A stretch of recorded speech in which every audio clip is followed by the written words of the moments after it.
안녕하세요. 엑스그룹 권정혁입니다. 최신 데이터 인프라 이야기 5번째 시간입니다. 지금까지 인제스션 앤 트랜스포메이션에서 커넥터즈를 통해서 ETL 도구들을 알아봤고요. 데이터 모델링에서는 데이터 어널리스트들이 SQL을 가지고 데이터를 조작할 수 있는 dbt라는 도구에 대해서 알아봤고, 워크플로우 매니저에서는 태스크들을 스케줄링하고 분산 실행하고 의존성 관리를 해주는 에어플로우, 그리고 데이터 어플리케이션을 만들 수 있는 덱스터, 에어플로우의 개선된 버전인 프리팩트까지 알아봤습니다. 그리고 이번엔 데이터 인프라스트럭처 아키텍처 중에서 가장 중요한 컴포넌트 중에 하나인 스파크에 대해서 알아보겠습니다. 그럼 시작하겠습니다. 스파크에 보시면 이 스파크 플랫폼은 이렇게 묶여 있고요. 스파크 플랫폼, 파이썬 라이브러리, 배치 쿼리 엔진을 묶어가지고 요것들이 워크플로우 매니저랑 연결되어 있습니다. 왜 이런 식으로 연결이 되어 있냐면 우리가 워크플로우 매니저에선 태스크를 실행한다고 했잖아요. 근데 그 태스크가 빅데이터를 다루기 위해서 엄청 많은 양의 데이터를 다룰 때, 그러면 수백 대, 수천 대의 기기에서 분할해서 분석해야 하는 작업이 이루어져야 되는데요. 그걸 처리하는 거는 사실 에어플로우는 분할해서 분석 처리하는 것까지는 아니고 태스크를 그냥 수행하는 엔진이거든요. 그럼 에어플로우가 그걸 누구한테 시키냐? 스파크한테 시킵니다. 그러니까 스파크를 통해 가지고 빅데이터의 분석 작업을 시키게 됩니다. 실제로는 스파크가 먼저 나오고 그 다음에 그거를 활용해서 에어플로우가 나왔다고 보는 게 맞아요. 스파크를 에어플로우가 나중에 도와주는 것 형태인데 지금 설명은 에어플로우를 먼저 드리고요. 그 다음에 스파크를 설명하는 구조가 되겠습니다. 파이썬 라이브를 먼저 설명드리고요. 그 다음에 스파크랑 배치 쿼리 엔진으로 설명을 이어가겠습니다. 파이썬 라이브러리에는 판다스, 보토, 다스크, 레이 요 4가지가 있습니다. 하나씩 볼게요. 판다스는 파이썬 언어로 된 빠르고 강력하고 유연한 오픈소스 데이터 분석 및 조작 도구입니다. 이것만 봐서는 설명이 잘 안 돼서 판다스는 판다곰 얘기가 떠오르겠지만 판다곰하고는 상관없습니다. 왜 판다스라는 이름이 붙었냐? 판다스는 위키피디아에 보시면 이 이름은 패널 데이터에서 왔습니다 라고 써 있어요. 패널 데이터는 경제학 쪽에서 여러 개체들을 복수의 시간에 걸쳐서 추적하여 얻는 데이터라고 얘기합니다. 이렇게 생긴 데이터예요. 연도별로 쭉 어떤 개체를 사람의 어떤 수입을 쭉 추적해서 얻은 데이터, 이게 데이터를 패널 데이터라고 하는 거죠. 판다스는 이런 패널 데이터를 데이터 어널리시스, 데이터 분석하는 도구입니다. 물론 패널 데이터이기도 하고 파이썬으로 하다 보니까 파이썬 데이터 어널리시스라고 해서 판다스이기도 합니다. 그럼 판다스는 어떤 데이터를 다루냐? 태뷸러 데이터, 표로 된 데이터를 다루는데요. 우리가 스프레드시트나 데이터베이스에서 주로 보던 데이터들이죠. 이렇게 로우 앤 컬럼으로 되어 있는 이런 테이블 데이터를 다루는데 판다스는 요거를 데이터 프레임이라고 부릅니다. 데이터 프레임이라는 단어는 계속 나오니까 중요해요. 이해하셔야 됩니다. 데이터 테이블을 데이터 프레임이라고 부르고 컬럼과 로우로 데이터를 처리하게 됩니다. 판다스는 데이터 프레임으로 CSV나 XLS나 뒤에서 설명할 파케이, 제이슨, SQL 다양한 데이터를 다 읽어서 요 데이터 프레임이라는 데이터 구조로 읽어서 마음대로 조작하고 변환한 다음에 그걸 다시 내보낼 수 있게 해주는 도구예요. 그래서 데이터 프레임으로 읽어온 다음에 그 중에서 일부만 떼내가지고 특정 로우, 특정 컬럼만 떼내가지고 만들어내거나 그 데이터를 가지고 그래프를 그리거나 아니면 이 중에 특정 컬럼만 가지고 연산을 통해 가지고 새로운 컬럼을 만들거나 기본적인 통계, 평균이나 중간값이나 최대, 최소, 숫자 이런 숫자를 편하게 계산해서 데이터로 뽑아내줍니다. 데이터 구조를 피봇하거나 언피봇하는 멜팅까지 해서 데이터 형태를 마음대로 바꿀 수 있기도 하고요. 여러 개의 테이블을 조인하거나 머지하거나 하는 작업까지 됩니다. 물론 시계열 데이터도 처리하고요. 그러면 이거 그냥 SQL 문장이랑 같은 거 아니야? 라고 생각할 수 있는데 비슷해요. SQL로 하던 거를 대부분 할 수 있습니다. 하지만 판다스는 파이썬으로 되어 있으니까 코드로 데이터를 조작한다라고 생각하시면 돼요. SQL 문장은 우리가 개발자가 아니라 데이터를 조작하는 사람들이 데이터에 접근할 수 있게 만든 언어다 보니까 좀 더 일반적인 접근 방법이라고 하면 판다스는 개발자가 이런 데이터를 편하게 함수로 호출해가지고 조작할 수 있게 만든 구조예요.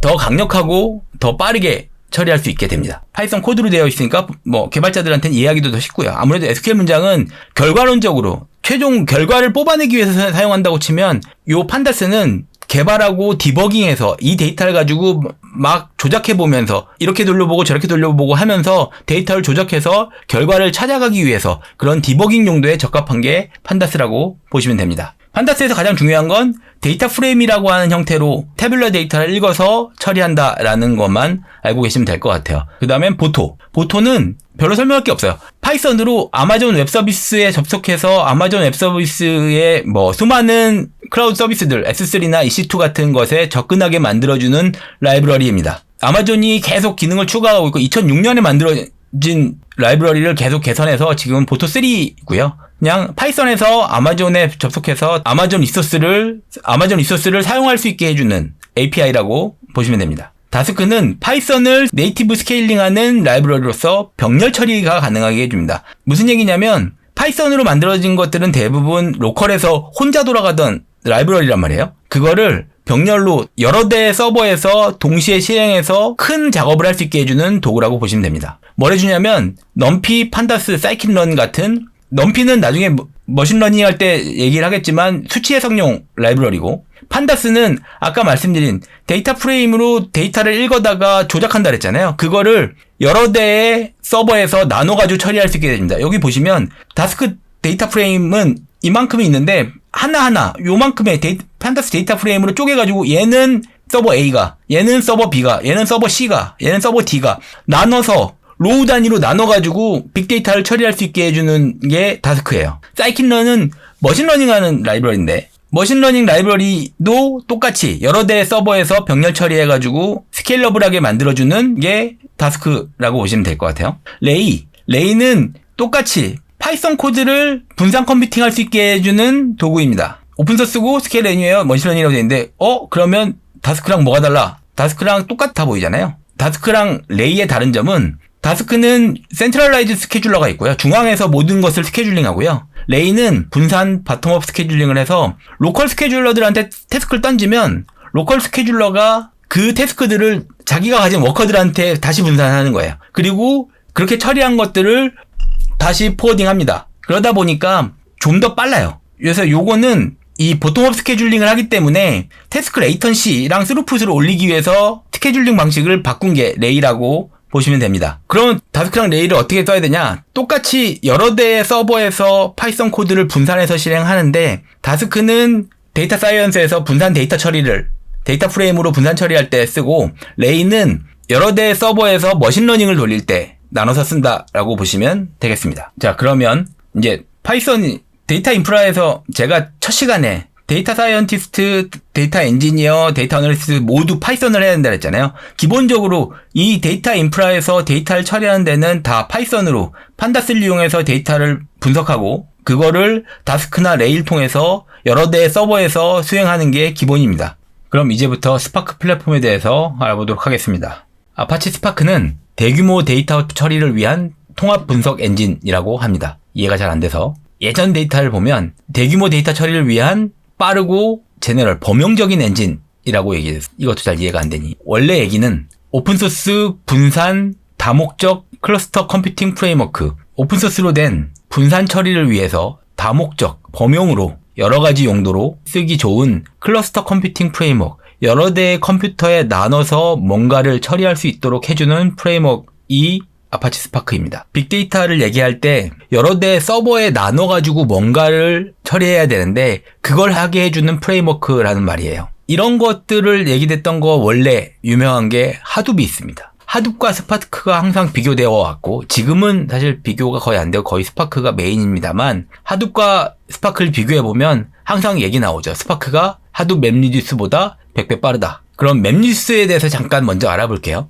맵리듀스는 어떤 일이 있을 때 그거를 마스터가 그 웍을 쪼개가지고 여러 대의 서버에다 나눠주면 나눠가지고 그 일을 처리해서 서버로 보내서 다시 맵하고 리듀스 해서 한다고 처리하는 게 하둡의 기본 구조입니다. 그러다 보니까 자바로만 되어 있고 배치 프로세싱 묶어가지고 여러 대에 나눴다가 다시 그 결과를 합치고 하는 것들을 처리해 주는데 대부분 이런 작업들이 하둡 파일 시스템이라고 부르는 HDFS에서 진행이 되다 보니까 느렸어요. 근데 스파크는 그거보다 100배 빠른데 기본으로 스칼러로 개발이 되어 있고 꼭 배치만이 아니라 실시간이나 반복적이나 대화형 그래프 처리에도 사용이 가능합니다. 다목적이라고 얘기했죠. 하둡보다 좀 더 컴팩트하고 쉬운데 왜 빠르냐? 기본적으로 데이터를 메모리에서 캐싱해가지고 처리하기 때문에 빠르다라고 얘기를 합니다. 그러면 스파크가 왜 빠른가를 좀 알아봐야 될 것 같아요. 요 스파크가 왜 빠른가에 대해서는 가장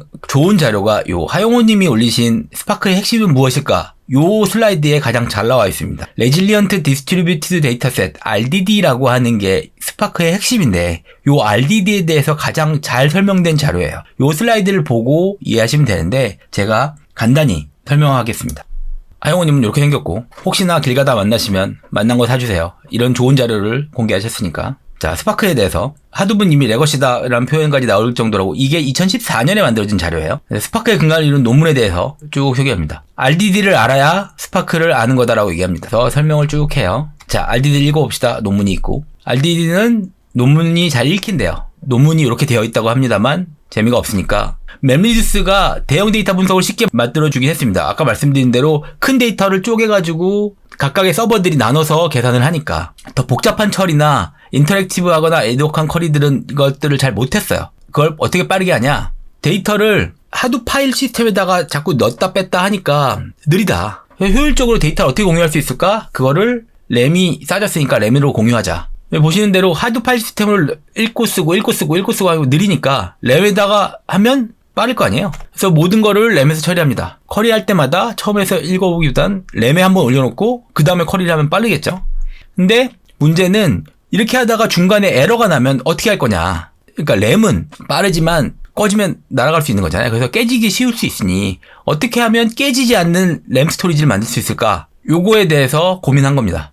쭉 설명하고 자, 그래서 RDD 해결 방식은 램을 리드 온리로 쓰는 거예요. Resilient Distributed Dataset. Resilient는 금방 쉽게 복원이 되는 이라는 뜻이란 말이에요. 탄력적이라고 봉어들 하는데 쉽게 복원이 되는 분산 데이터셋. RDD는 데이터가 한번 만들어지고 나면 수정이 되지 않아요. 리드 온리예요. 어떻게 만들어졌는지만 기록해뒀다가 쭉 쫓아가면서 만들어집니다. 그러니까 계보라고 하는데, 리니지라고 하는데 부모로부터 어찌 만들어졌는지 계보만 기록해 놓으면 자, 이 데이터가 이렇게 변해왔어를 기록하면 그것만 가지고도 쫓아갈 수 있게 됩니다. 그래서 요걸 어떻게 되었냐? 아까 그 변한 것들을 우리가 알고 있는 덱으로 디자인하는 거예요. 이 데이터를 처음에 읽어서 계속 변화한 기록들만 하는데 맵리듀스에는 오퍼레이션이 몇 개 없었는데 기능이 많습니다. 굉장히 많은 맵 필터, 샘플, 유니온, 조인 훨씬 풍부한 명령어를 가지고 있어요. 거기다 레이지 익스큐션이라고 해서 이런 것들로 다 코딩만 해놓고 마지막에 자 이제 가져와 라고 하면 그때 작업을 수행합니다. 이러다 보니까 자원이 배치될 상황을 고려해서 최적의 코스를 돌 수 있게 최적화가 가능한 거예요. 이런 일들을 할 거야 라고 하는 거 다 알고 있는 상태에서 시작하는 거잖아요. 그래서 이런 식으로 빠른 설명들을 쭉 넘어갈게요. 그래서 워커들이 도는 모습은 기존과 비슷합니다. 드라이버가 태스크를 쪼개주고 그 워커들은 램에서 처리한 다음에 트랜스폼한 다음에 결과를 리턴하는 거죠. 맵리듀스랑 같아요. 메모리가 부족하면 캐시 쓰는 것처럼 날려도 금방 복원이 되니까 중요 부분들만 얘기할 테니까 요것들은 읽어보세요. 그래서 성능이 엄청 좋은 거예요. 머신으로도 빠르고 메모리에다가 처리하는 게 램을 쓰니까 당연히 빠르다라는 거고요. 예전에 하둡 시절에 맵리듀스만 가지고도 이 다양한 계산들을 했는데 스파크가 더 많은 것들을 지원한다는 겁니다. 스파크가 빠른 거는 램을 롬처럼 리드 온리로 썼기 때문에 폴트 톨러런트하고 효율적인 램 스토리지를 만들었다라고 보시면 됩니다.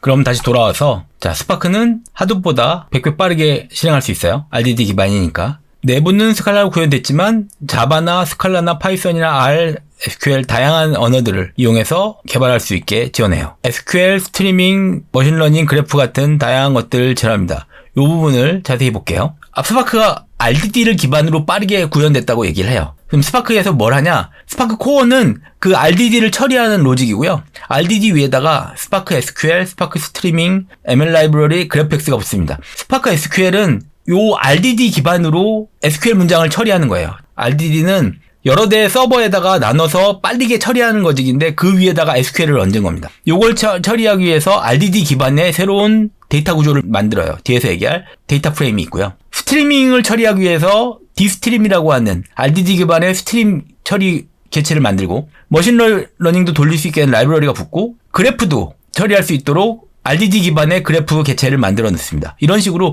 빠른 RDD 처리를 기반으로 위에다가 데이터 처리를 얹은 거예요. 그래서 어떻게 했냐? 처음에는 RDD로 간단히 만들어서 속도가 빨랐고요. 거기다가 판다스에서 봤던 그 데이터 프레임이죠. 데이터 프레임을 가져와가지고 우리가 데이터베이스나 뭐 스프레드시트에서 읽어온 태뷸라 데이터를 처리하는데 RDD 기반의 데이터 프레임을 만들어서 처리합니다. 더 빨라요. 거기다가 2015년에 오면 이거를 확장해서 데이터셋 개념을 넣습니다. 최종적으로는 스파크 2000년부터 이렇게 돼요. 데이터 프레임과 데이터셋을 합쳐서 데이터셋은 언타입드일 때는 데이터 프레임으로 돼 있고 타입드일 때는 데이터셋 요 두 가지로 지원을 하면서 데이터 프레임, 데이터셋을 다 지원하는 구조가 됩니다. 그러니까 다시 돌아오면 자 RDD 기반으로 분산해서 처리를 할 수 있는 로직이 스파크에 들어왔어요. 거기다가 분산해서 SQL도 처리하고 분산해서 스트림도 처리하고 분산해서 머신러닝도 처리하고 그래프도 처리하는 형식으로 다 빠르게 처리하는 범용적인 컴퓨팅 엔진이 스파크입니다. 근데 우리가 여기서 스파크 플랫폼으로 데이터브릭스하고 EMR 두 가지를 얘기했어요. 자, 데이터브릭스는 스파크를 만든 개발자들이 나와서 차린 회사입니다. 데이터브릭스가 그래서 자신들의 스파크 기반의 데이터 어널리틱스 플랫폼을 만든 게 유니파이드 데이터 어널리틱스 플랫폼인데 그 이름을 그냥 데이터브릭스라고 불러요. 데이터브릭스는 뭐냐? 저스트인타임 데이터 플랫폼이라고 하는데 스파크가 기본 엔진이고요. 오픈소스의 스파크에다가 데이터브릭스가 관리하는 여러 매니지드 서비스들을 포함한 겁니다. 자신들의 노트북도 있어요. 주피터 노트북이랑은 약간 다르지만 자신들의 노트북도 있고 대시보드도 있고 다른 BI 툴과 연계도 되고 스파크 앱들도 돌아가는데 거기다가 클라우드 스토리지나 다른 클라우드 서비스들과 연계하는 것들을 다 만든 게 데이터브릭스예요. 그러니까 스파크랑 데이터브릭스가 비교해보면 뭐냐면 스파크는 자동차 엔진이고요. 데이터브릭스는 자동차 한 대라고 보시면 돼요. 스파크는 이 모든 것들을 기본적으로 분산 컴퓨팅을 처리하기 위한 것들은 기본 기능을 다 가지고 있는데 거기다가 데이터브릭스는 위에다가 더 고성능의 다양한 것들을 얹은 거예요. 노트북도 얹고 자신들의 데이터 레이크, 델타 레이크도 만들고 MLflow라고 하는 여러 머신러닝 라이브러리들과 연결하는 것도 만들고 해가지고 이거를 하나의 솔루션화한 겁니다. 그래가지고 어디다 납품했냐? 애저에다가 납품을 했어요. 그래서 이름이 애저 데이터브릭스입니다. 그래서 애저 데이터브릭스는 요 데이터브릭스 스파크 기반의 데이터브릭스 플랫폼을 애저 클라우드 서비스 위에다 올려가지고 애저의 기본 데이터 서비스, 애저의 다른 도구들 그리고 애저의 분석 도구들과 합쳐놓은 게 애저 데이터브릭스인 거고요. 똑같이 데이터브릭스를 AWS 위에다 올린 것도 있어요. 데이터브릭스 AWS도 있고 애저랑 마찬가지로 AWS의 기존 서비스들과 그 안에 있는 관리 툴들과 분석 도구들과 연결된 게 데이터브릭스 온 AWS라고 보시면 됩니다. 그러니까 스파크로 내가 스파크를 쓴다고 하면 그거를 기본적으로 구현을 해야 되는데 얘를 솔루션화 해가지고 다 만들어서 올려놓은 게 데이터브릭스입니다. 실제로 데이터브릭스를 실행해보면 그냥 스파크를 내가 구성해서 돌린 것보다 훨씬 빠르다고 얘기를 해요. 그만큼 스파크를 만든 사람들이니까 여러모로 최적화했다고 얘기를 합니다. 그래서 애저에 가면 애저 데이터브릭스라고 따로 똑같이 볼 수 있고 그리고 하나 더 아마존 EMR이 있습니다. EMR은 일래스틱 맵 리듀스라고 하는 이름에서 왔지만 이 빅데이터 프레임워크 전체 스파크나 맵리듀스나 이런 것들을 다 돌릴 수 있게 만든 그러니까 아마존의 클라우드 데이터 플랫폼이에요. 데이터브릭스랑 비슷한 거라고 보시면 됩니다. 구조로는 비슷하죠. 아마존 EMR이 더 폭넓은 다른 도구들 스파크나 하이브나 플링크, 후디, 프레스토 같은 것들을 지원한다라고 보시면 좀 더 확장성 있는 도구라고 보시면 돼요. 아마존이 만든 거라고 생각하시면 되죠. EMR하고 데이터브릭스를 비교해보면 가격대가 작은 인스턴스에서는 데이터브릭스가 싸고 큰 인스턴스에서는 EMR이 좀 더 싸다고 얘기를 합니다. 이거는 선택해서 하면 될 것 같아요. 처음에 내가 뭔가를 하겠다라고 하면 그냥 스파크를 올려서 할 수 있고요. 거기서 조금 작은 규모에서는 데이터브릭스를 쓰다가 큰 규모 가면 뭐 EMR로 가거나 이런 식으로도 가능할 것 같습니다. 그리고 마지막으로 배치 쿼리 엔진 하이브가 있어요. 하이브는 하둡 위에 올라와 있는 HDFS에 있는 데이터를 쿼리하기 위한 엔진입니다. 근데 어떤 식으로 돌아가냐면 하둡을 통해서 데이터를 쿼리하려면 맵리듀스 잡을 짜야 되는데 하이브는 SQL을 작성하면 SQL 잡이 맵리듀스 잡으로 변환돼서 실행돼서 하둡에 있는 데이터를 읽어와서 처리하게 되어 있는 도구예요. 그러면 스파크는 아까 스파크 SQL이 있는데 왜 스파크 플랫폼과 하이브가 연결돼 있어? 라고 말할 수 있잖아요. 근데 하이브는 굉장히 하둡 에코시스템과 연결돼 있기도 하고 하이브가 가진 특장점이 하나 있어요.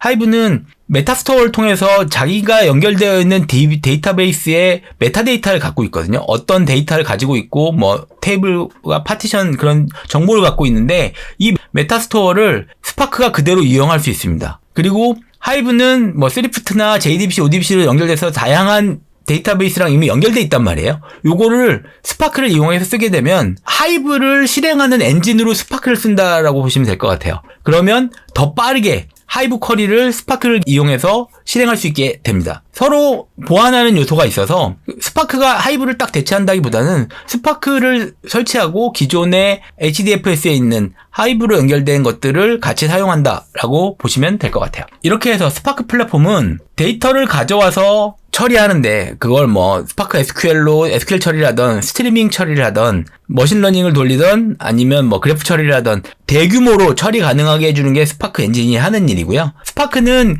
여러 가지 언어를 지원합니다. 파이썬도 되고 뭐 스칼라도 되고 다양한 것도 되는데 뭐 파이썬으로 되면 파이썬 라이브러리를 쓸 수 있게 되고 배치 쿼리 엔진 하이브랑 연결해서 다양한 데이터 소스에 있는 거 가져다가 처리가 가능해져요. 그러면 오늘은 스파크 플랫폼에 대해서 알아봤고요. 다음 시간엔 스트리밍에 대해서 알아보도록 하겠습니다. 좋아요와 구독, 알림 설정도 부탁드립니다. 다음 시간에 뵙겠습니다. 고맙습니다.